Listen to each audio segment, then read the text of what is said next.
Hey everyone, I am Shivani Vasist and this is the lecture 2 of Making of the Indian Constitution. So let's get started. On 13th December 1946, that is the 5th meeting of the first session of the Constituent Assembly, Jawaharlal Nehru moved a resolution, that is objective resolution. This objective resolution reflects the fundamental and philosophical values of the constitution structure. So let's start discussion on various points of this objective resolution. First, Constituent Assembly described its firm and solemn resolve to proclaim India as independent, sovereign republic and make its constitution for future governance. Firm and solemn resolve means we are talking about something important. वो India को independent कह रहे हैं, sovereign कह रहे हैं.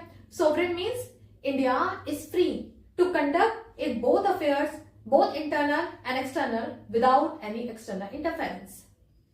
वो India को रिपब्लिक कह रहे हैं, means head of the state should be elected, either directly elected or indirectly elected for a fixed period of time. In India, head of the state is president, जो कि indirectly elected होते हैं for a fixed period of 5 years. Second, India as union of states. India अपने सारे state का union है और इस यूनियन ऑफ स्टेट की डेफिनेशन में वो British India, princely state and future ceded state के टेरिटरीज को इंक्लूड करते हैं. Future ceded state means in future अगर कोई फॉरेन टेरिटरी विलिंगली इंडिया का पार्ट बनना चाहती है सो वो भी इस यूनियन ऑफ स्टेट की डेफिनेशन में इंक्लूड होगी. Third, territories forming the union shall poses the status of autonomous units जिनके पास कुछ रेसिडुअरी पावर्स हैं. टेरिटरीज यहाँ पे बात हो रही है स्टेट के टेरिटरीज की. अगर आप इंडिया का मैप देखें तो हर स्टेट की अपनी एक बाउंड्री है और उस बाउंड्री के अंदर जितना भी एरिया होता है वो स्टेट की टेरिटरी होती है. सो स्टेट के पास कुछ रेसिडुअरी पावर्स हैं जिससे वो अपने टेरिटरी को कैसे गवर्न करना चाहते हैं और कैसे एडमिनिस्टर करना चाहते हैं. Except the powers vested to the centre. Centre के पास भी स्टेट से रिलेटेड कुछ पावर्स हैं जिसमें स्टेट गवर्नमेंट इंटरफेयर नहीं कर सकती है. Fourth, source of all power of India is the people of India. India के पास उसकी जितनी भी पावर्स हैं, इंडिया इंडिपेंडेंट है, सोवरेन है, रिपब्लिक है, अपना कॉन्स्टिट्यूशन खुद लिख रहा है. ये सारी पावर जो इंडिया के पास आई उसका सोर्स है पीपल ऑफ इंडिया, इंडिया के लोग. This objective resolution guarantee and secure social, economic, political justice and equality of status of opportunity, expression, belief, faith, public morality etcetera. It's also talk about to maintain the integrity of the territory, कि आप Indian territory की integrity को maintain करके चलिए.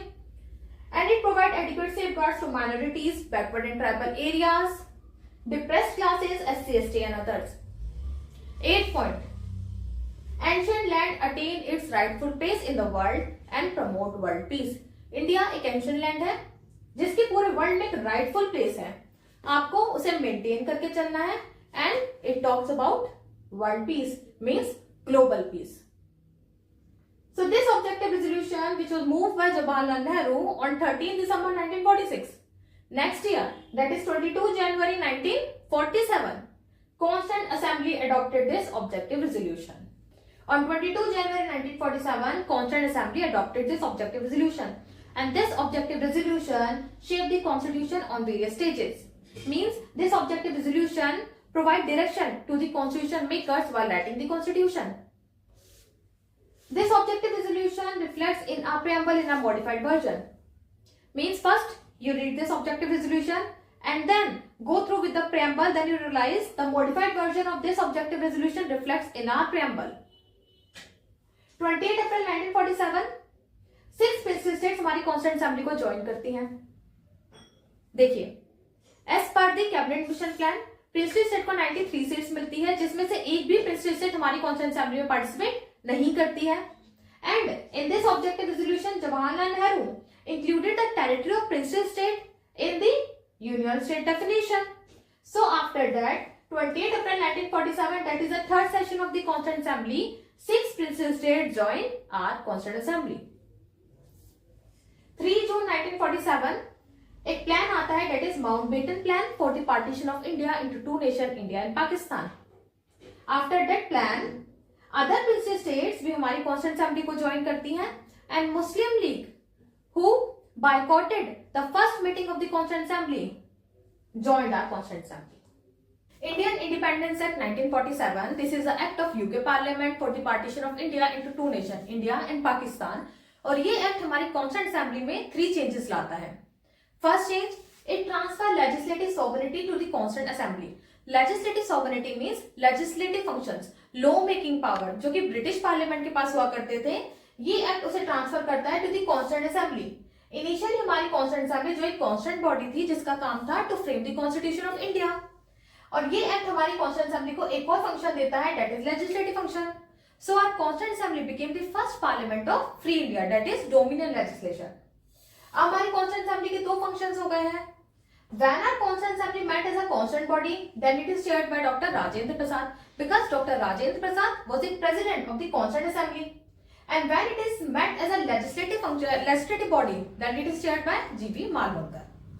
Second change, हमारी Constituent Assembly fully sovereign body बन गई थी.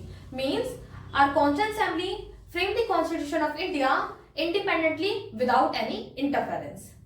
और इंडियन इंडिपेंडेंस एक्ट हमारी कॉन्स्टिट्यूंट असेंबली को एम्पावर करता है कि वो ब्रिटिश पार्लियामेंट के द्वारा बनाया हुआ कोई भी लॉ को अगर एब्रोगेट मींस रद्द करना चाहे तो रद्द कर सकता है, या उसमें कोई चेंजेस लाना चाहे तो चेंजेस ला सकता है. थर्ड, देखिए, Indian independence act is act for the partition of India into 2 nation, India and Pakistan. और मुस्लिम लीग यही चाहता था कि उन्हें एक सेपरेट स्टेट चाहिए, सेपरेट कॉन्स्टिट्यूंट असेंबली चाहिए.